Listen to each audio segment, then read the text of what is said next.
The Taklamakan Desert is flooded? Who would have thought that there will be lakes in the most water-deficient desert areas? The water volume is still quite large. From a distance, it looks like pearls scattered in the desert. According to China's Central Television, the formation of the Taklamakan Desert Lake originated from the Tarim River. This year is the largest water volume of the Tarim River in Xinjiang in the past 10 years, and the river overflowed into the middle of the nearby Taklamakan Desert, forming numerous lakes in the desert, which is very rare. So, can China take this opportunity to plant trees in the Taklamakan Desert? The answer is no. Why is it? Hi. Welcome to Hot Topics Time. Before we start today's video, please subscribe to our channel. Okay, let's continue the topic we are talking about. In fact, the Chinese are very good at managing deserts.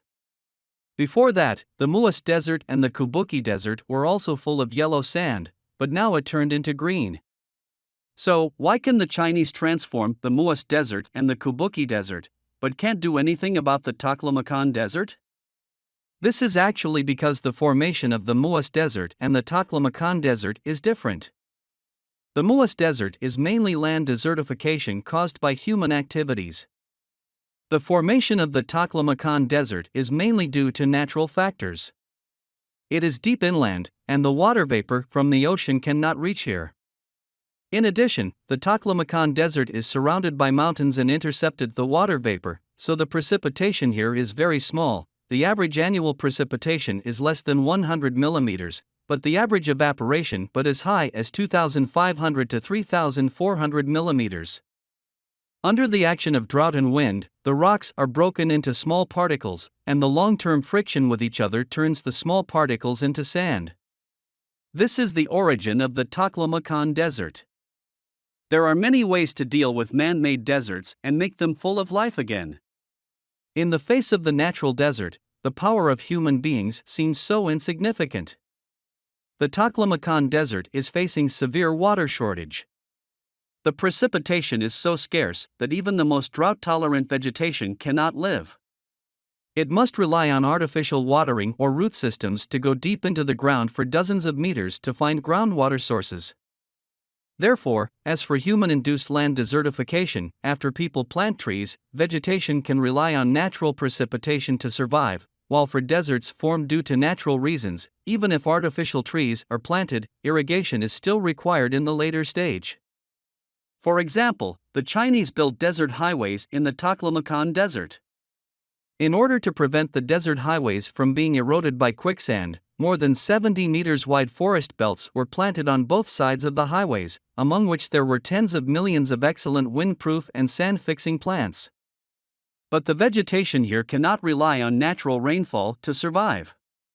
In order to ensure their survival, the Chinese have built a well house every 10 kilometers on this 436-kilometer-long green forest belt, a total of 109 well houses. People are stationed here to irrigate the trees.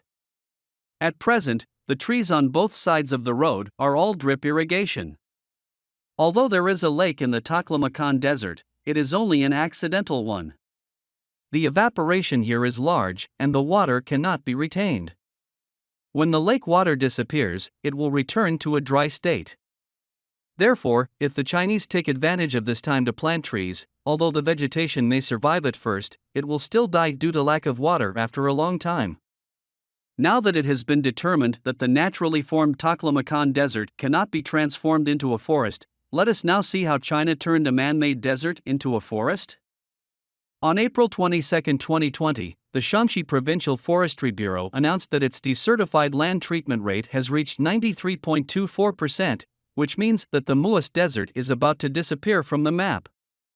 Besides, the annual sediment transport of the Yellow River has decreased by 400 million tons. Moreover, the sand and dust weather has been reduced from more than 20 days per year to less than 10 days. Most importantly, the desert area is still shrinking with an annual rate of 1.6%. If the trees planted by people over the years are connected at 1 meter intervals, the length is enough to circle the equator 54 times. So, what did the Chinese do to make it the first desert in China to disappear? First, Let's take a look at the historical changes of the Muas Desert. The Muas Desert is also called the Ordos Sandy Land. In Mongolian, Muas means a place where no grass grows. But the Muas Desert is not a natural desert. In ancient times, its desert area was very small, most of which were oases. According to historical records, in about the 5th century AD, it was called the Pearl outside the Great Wall. It was a paradise for nomads at that time, with abundant water and grass, and many Huns lived here. However, with the continuous increase of the population and the continuous wars for years, the phenomenon of soil erosion here has become more and more serious, the surface vegetation has become less and less, and the quicksand has become more and more. Since then, the Muas Desert has been expanding at a steady rate. After the founding of the People's Republic of China, the situation in the Muas Desert is still not optimistic. According to public data, the forest coverage rate was only 0.9%. So, what happened to the Muas Desert, and it became the first desert in China that is about to disappear? The governance of the Muas Desert actually started very early. Since the 1950s, the establishment of the Shanbei Sand Prevention and Afforestation Bureau marked the beginning of people's control of the Muas Desert. In the beginning, the main measures to control the Muas Desert were stabilization of sands and irrigation. At that time, the communication conditions were very poor, and the access roads were inconvenient, so sand control was extremely difficult. In 1959, the Yulin government implemented a policy of subsidies for sand control and established a state-run forest farm, so that sand control was no longer limited to stabilization of sands and irrigation, but to mobilize people to plant trees together. In this way, a large number of farmers have been to this barren land with saplings and began to plant trees. Under the persistence of generations of sand control workers, the windbreak forest belt in the Muas Desert has been built, and remarkable results have been achieved.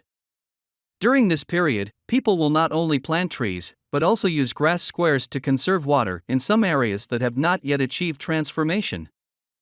Now, when China looks back at the history of the gradual greening of the Muas Desert, it will be found that some things are actually 30% predestined, 70% earned, and victory can only belong to those who persistently tried. The 30% predestined mentioned here is the natural conditions of the Muas Desert. As we have said above, it was an oasis with rich water and grass in history, and it still preserves some natural lakes. Not only that, the groundwater level in the Muas Desert is also relatively high, which means that it is easier to plant trees. After all, if you dig a little deeper, the sand at the bottom is relatively moist. As for the 70% earned, it refers to people's dedication to the desertification control project. During the 60 years of sand control, countless unswerving people have emerged. Okay, that's all for today.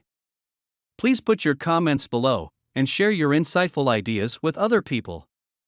Hot Topics time to explore the wisdom behind the news. We will see you in the next video.